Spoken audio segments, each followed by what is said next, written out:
생물학에서 호르미시스라는 호르미시스 효과라고 하는 그런 원리가 있습니다.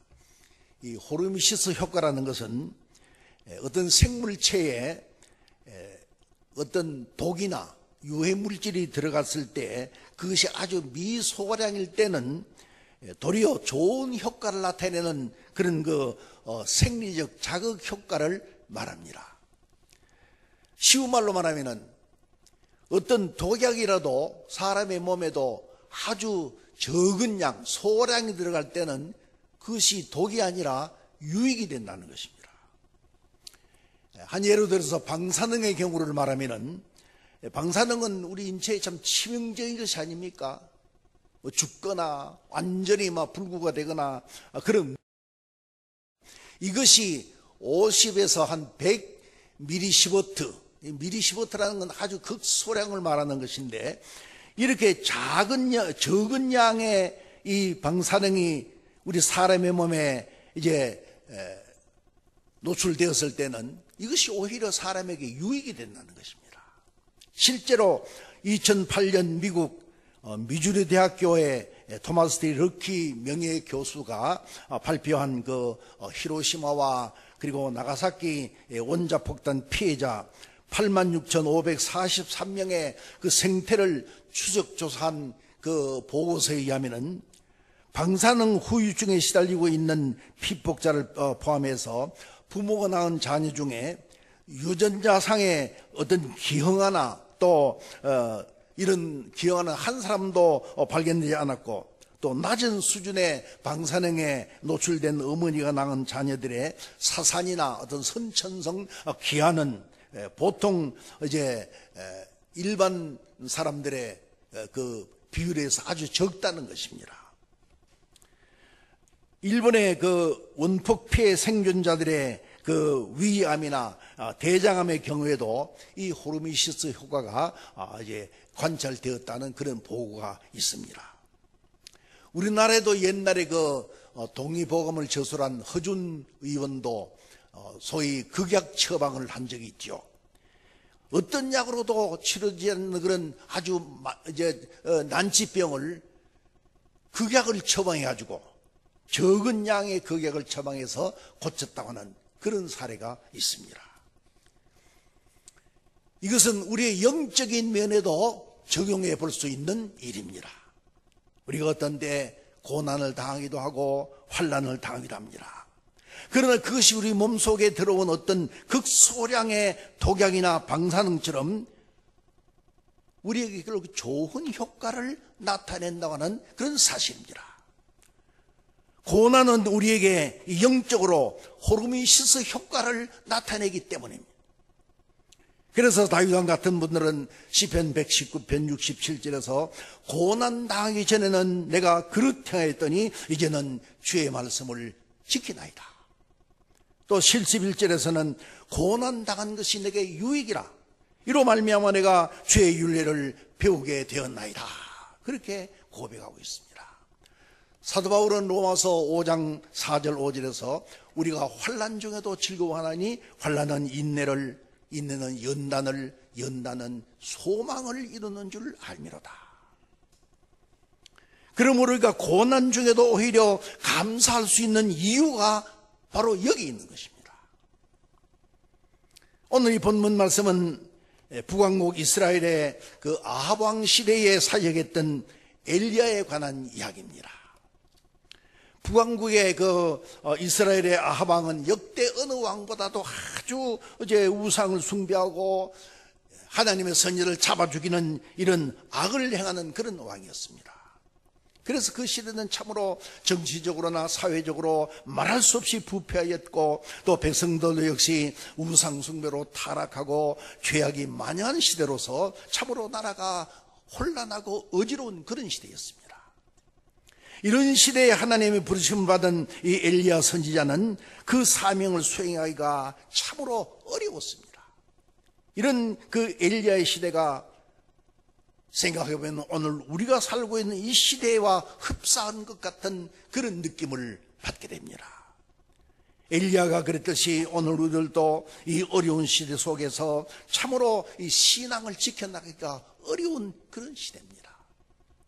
그러나 우리가 이 엘리야의 신앙을 배워서 그 엘리야의 신앙을 우리가 배워나고 살고 나감으로 말미암아 이 어려운 난관을 극복해 나갈 수 있는 원동력을 우리가 얻을 수 있는 줄 믿습니다. 엘리야는 그 어려운 시대 속에서도 그 맡은 바 사명을 훌륭하게 잘 수행해 나갔습니다. 그래서 마지막에 그는 죽음을 보지 아니하고 불말이 이끄는 불수레를 타고 하나님 나라로 승천해 올라갔습니다. 그래서 오늘은 이 엘리야가 어떤 신앙으로 그 사역을 잘 감당했는가를 배워서 오늘 우리의 신앙의 지표를 삼고자 합니다. 첫째는 보면은 엘리야는 하나님의 말씀대로 잘 순종했습니다. 순종을 잘했습니다. 오늘날 신앙생활하고 있는 우리 성도들에게 가장 큰 문제가 있다면은 바로 하나님의 말씀을 순종하지 않는다는 사실입니다. 성경 말씀은 두 가지로 볼 수 있습니다. 하나는 이런 것을 하라. 또 하나는 이런 것은 하지 말라. 이렇게 두 가지 있습니다. 하나님이 하라고 하신 것은 어떤 일이 있어도 하여야 하고, 하나님이 하지 말라고 하는 것을 우리가 설사 죽는 일이 있더라도 하지 말아야 됩니다. 하나님 말씀입니다. 그런데 사람들은 그 반대로 살고 있습니다. 하라고 한 것은 하지 않냐고, 하지 말라고 하는 것은 어떤 때는 귀를 쓰고 하는 사람이 있어요. 하나님의 말씀은 절대적입니다. 사람이 임의로 하고 싶으면 하고 하기 싫으면 하지 않아도 되는 것이 아닙니다. 다른 무엇보다도 하나님의 말씀은 최우선순위해 주고 가장 먼저 행하여야 하는 것입니다. 부활하신 예수님께서 티베리아 바닷가에서 베드로에게 물었습니다. 네가 이 사람들보다 나를 더 사랑하느냐?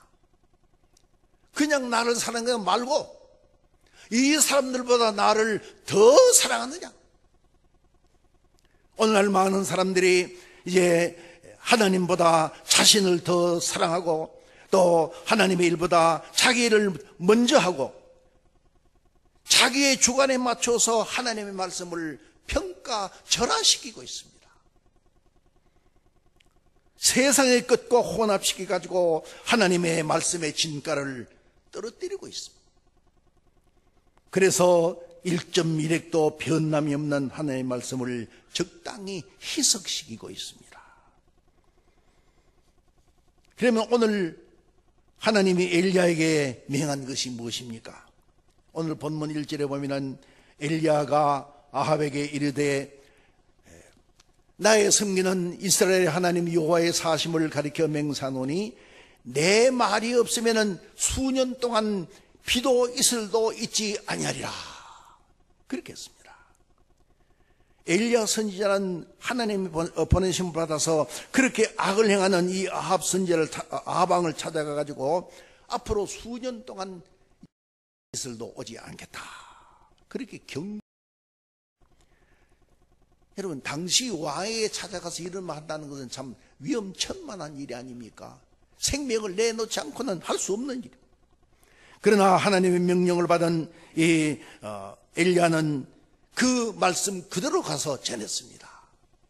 하나님 명령은 그대로 수행해야 됩니다. 하나님 말씀 그대로 순종하고 실천해야 됩니다. 그뿐 아니라 하나님 말씀은 쉬운 것만 하는 것도 아니고 내 마음에 드는 것만 하는 것도 아니고 이제 모든 말씀 그대로를 순종해야 됩니다. 평안할 때만 하는 것도 아니고 한가할 때만 하는 것도 아닙니다. 바쁠 때만 하는 것도 아니고 이제 힘들 때도 해야 하고 하기 싫어도 해야 됩니다. 출애굽기 34장 21절 말씀에 보면은 안식일을 이제 지킬 때에 밭을 갈 때나 이제 곡물을 거두어 드릴 때도 안식일을 지키라. 그렇게 말씀해요. 하나님 말씀대로 지키고 나서 그 결과는 염려할 것 없이 하나님께 맡기고 지금 당장은 말씀대로 순종하는 것이 중요한 것입니다. 그런데 많은 사람들이 하나님 말씀대로 행하진 아니하고 그 결과부터 먼저 염려하고 먼저 이제 계산하는 그런 사람들이 너무나 많습니다. 엘리야는 두려움이 있고 위험만이 이제 있어도 하나님 말씀대로 지켜 순종했습니다. 그리고 본문 말씀 2절 말씀에 보면은 하나님께서 엘리야에게 너는 여기서 떠나 동으로 가서 요단 앞 그리 시내가에 숨고 그 시내물을 마시라. 그렇게 말씀합니다. 그리 시내가에서 이제 가면은 무엇을 먹고 뭐 어떻게 살아야 될지 그 강가에 가지고 물만 마시라. 물을 마시라. 그 다음은 하나님께서 인도하시겠다는 것입니다. 하나님은 순종하는 자에게 한 걸음씩 한 걸음씩 인도해 주십니다. 한꺼번에 많은 것을 주시거나 한꺼번에 다 주지 아니하십니다. 마치 계단을 올라갈 때 한 계단씩 한 계단씩 올라가는 것과 같은 것입니다. 야곱이 루스 광야에서 잠을 자다가 하나님께서 하늘에 닿은 사닥다리를 보여주었습니다. 이것은 하나님께서 그 사닥다리를 하나씩 하나씩 올라가는 것 같이 하나님이 하나씩 한 계단씩 인도해 주신다는 뜻입니다. 그런데 인간은 자기의 욕심대로 한꺼번에 많은 것을 구합니다. 그러다가 욕심이 채워지지 않으면 그만 하나님을 원망하고 낙심하고 맙니다. 엘리야가 하나님 말씀대로 첫 번째 명령을 수행하니까 그 다음 갈 길을 보여주셨고 하나님 지시하는 대로 가니까 또 거기서 먹고 살 것까지 다 보장해 주셨습니다. 엘리야가 그리 시내가에 숨어 있을 동안에 하나님은 까마귀를 통하여 떡과 고기를 계속 날라다 주셨습니다. 그리고 그 다음에 가뭄이 계속되어 그리 시내가에 물이 마르자 하나님은 엘리야를 사르밧으로 보냈습니다. 사도행전 9장 6절 말씀에 보면은 사울이 다메섹으로 가다가 하나님의 밝은 빛을 보고 눈이 어두워서 보지 못하게 될 때 하나님은 성내로 들어가라. 내가 거기서 네게 행할 길을 보여주리라. 그렇게 말씀했습니다. 눈이 어두워서 어디로 갈지도 모르는데 성내로 들어가라. 들어가서 무슨 일을 만날지도 모르는데 들어가라. 들어가면은 하나님께서는 거기서 행할 것을 지시하시고 갈 길을 인도해 주시겠다는 그런 말씀입니다. 출애굽기 16장에 보면 하나님이 이스라엘 백성들에게 만나를 내려주셨습니다. 그 만나를 내려주시는데 매일매일 그날 하루 먹을 것만 이제 거두어가도록 그렇게 말씀했어요. 한꺼번에 많이 거두어가도 다 소용없도록 그렇게 하셨습니다. 사도행전 12장에 보면 베드로가 옥에 갇혔을 때 천사가 구해 주었습니다. 이때 한꺼번에 옥문이 다 활짝 열린 것이 아니라 처음에는 창고가 풀어지고 그 다음에는 또 이제 신들매를 메고 그 다음에 이제 나오니까 또 문이 열리고 또 그 다음에 또 네가 물리고 차례차례로 하나님은 인도해 주셨습니다. 오늘도 우리가 한 걸음씩 한 걸음씩 순종의 발걸음을 내디딜 때 우리를 가로막고 있는 모든 문제들을 한 가지씩 해결해 주시는 것입니다. 그 다음에 우리는 은밀한 그 생활의 가치를 깨달아야 됩니다. 하나님의 사람은 은밀한 생활의 가치, 다시 말하면 고난의 참된 의미를 알아야 된다는 것입니다. 우리가 당하는 고난은 지금 당장 보기는 괴롭고 힘들고 어려운 일입니다. 그러나 그 결과는 하나님의 은총과 하나님의 축복과 직결된다는 사실. 오늘 본문의 엘리야는 그리 시내가에 은거하면서 기근이 계속되는 동안에 은밀한 시간을 보냈습니다. 이것은 엘리야에게서는 참으로 고난의 기간이었습니다. 서두에서 말씀드렸듯이 시편 119편 72절에서 다윗은 고백하기를 고난당한 이로 말미암아 내가 주의 윤리를 배우게 되었나이다. 주의 윤리는 내게는 천천금보다 성하니이다. 그렇게 고백했죠. 다윗은 고난을 통해서 하나님의 윤리를 배우게 되고 그로 인하여 하나님의 능력과 놀라운 은혜를 이제 체험하게 되었다고 그렇게 고백을 합니다. 갈라디아서 1장 17절에도 사울은 회개하고 아라비아 사막에 가서 3년 동안 은밀한 생활을 통해서 하나님과의 교제를 이루어졌고, 그 기간을 통해서 이제 자신이 새롭게 되는 그런 거듭나는 은혜를 받게 되고, 그리고 사도의 귀한 직분을, 사명을 받게 된 것입니다. 모세는 미디안 광야에서 40년 동안 은밀한 생활을 통해 민족을 구원하는 놀라운 사명을 받게 되었습니다. 다윗은 30년간 목동 생활, 피난 생활을 통하여 그 이제 은밀한 하나님과의 시간을 가졌습니다. 그리고 오늘 본문의 엘리야는 그리시네가에서 은밀한 생활을 통해서 하나님과의 진정한 교제를 가짐으로 이제 비로소 이제 갈멜 산상에 가서 850명의 그 바알의 선지자들과 대결을 할 수 있는 그런 용기와 능력을 얻게 된 것입니다. 마찬가지로 오늘 우리 성도들도 현재의 어떤 고난을 통해서 그리시네가의 이 엘리야와 같은 은밀한 하나님과의 영적 교제가 이루어질 때 비로소 우리는 하나님의 능력, 갈멜 산상의 그 기적이 나타나는 것 같은 그런 하나님의 능력을 우리가 체험할 수 있다는 것을 기억을 해야 되는 것입니다. 왜냐하면 이런 모든 고난이나 시련들은 우리에게 영적으로 호르미시스의 효과가 되기 때문인 것입니다.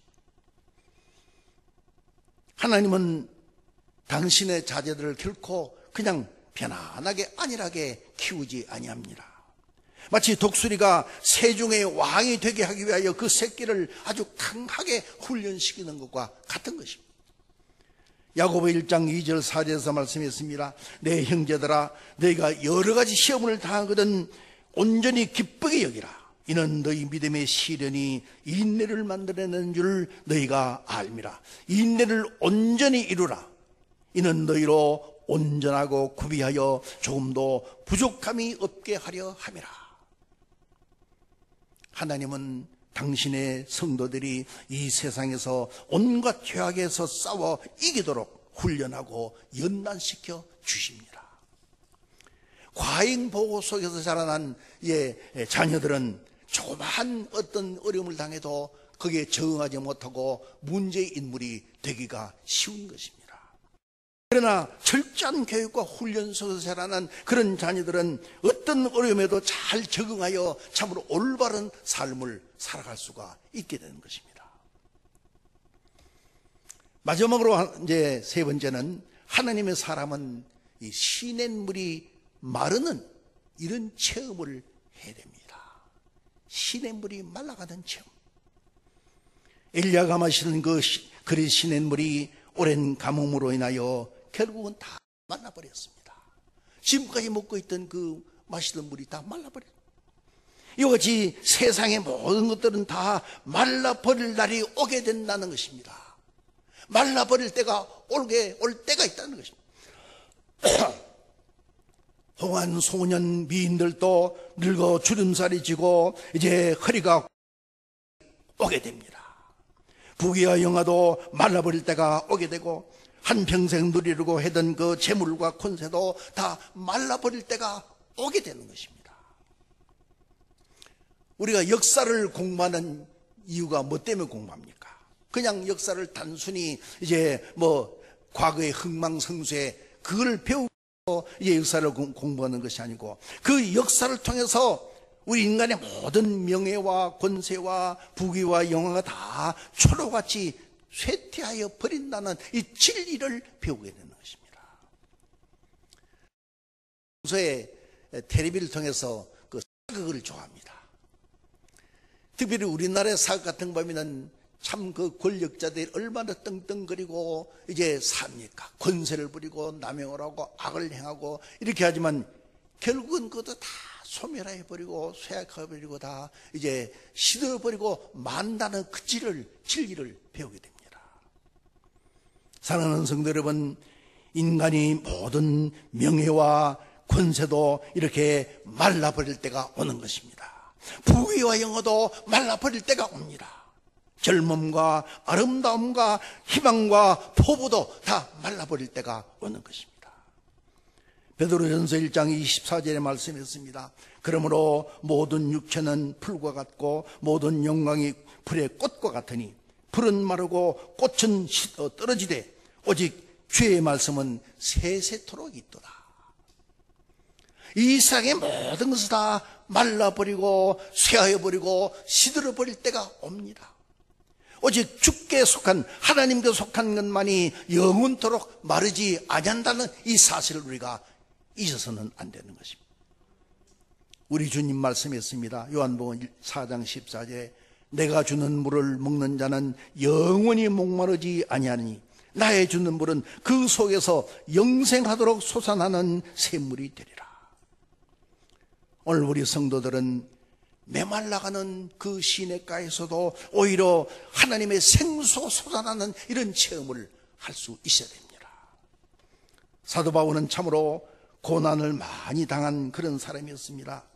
고린도 후서 11장에 보면은 그가 복음을 전하기 위해서 수많은 고난과 또 역경과 위험을 당한 그런 사람이었습니다.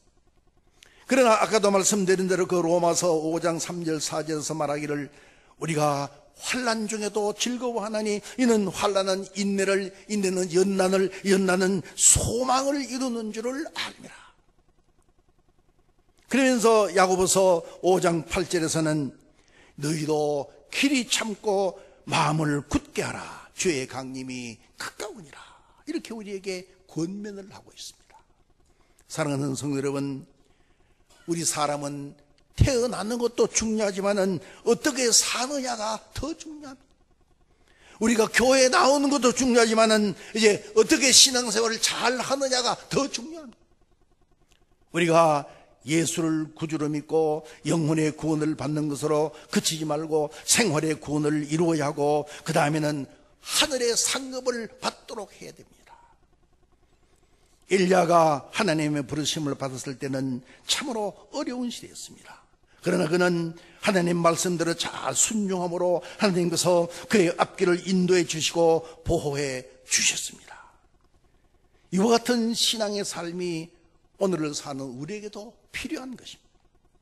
또한 엘리야는 은밀한 생활을 통하여 하나님과의 하나님의 은혜의 그 은혜와 능력을 힘입을 수가 있었습니다.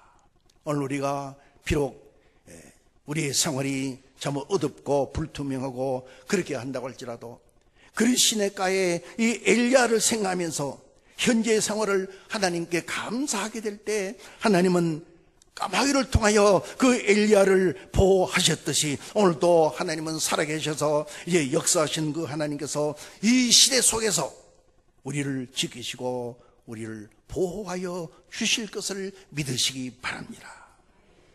그리고 지금 우리가 믿고 의지하는 것이 다 말라버릴 때가 온다고 할지라도 우리는 믿음을 잃지 말아야 합니다. 이 세상의 것은 때가 되면 다 말라버릴 수밖에 없는 것들입니다.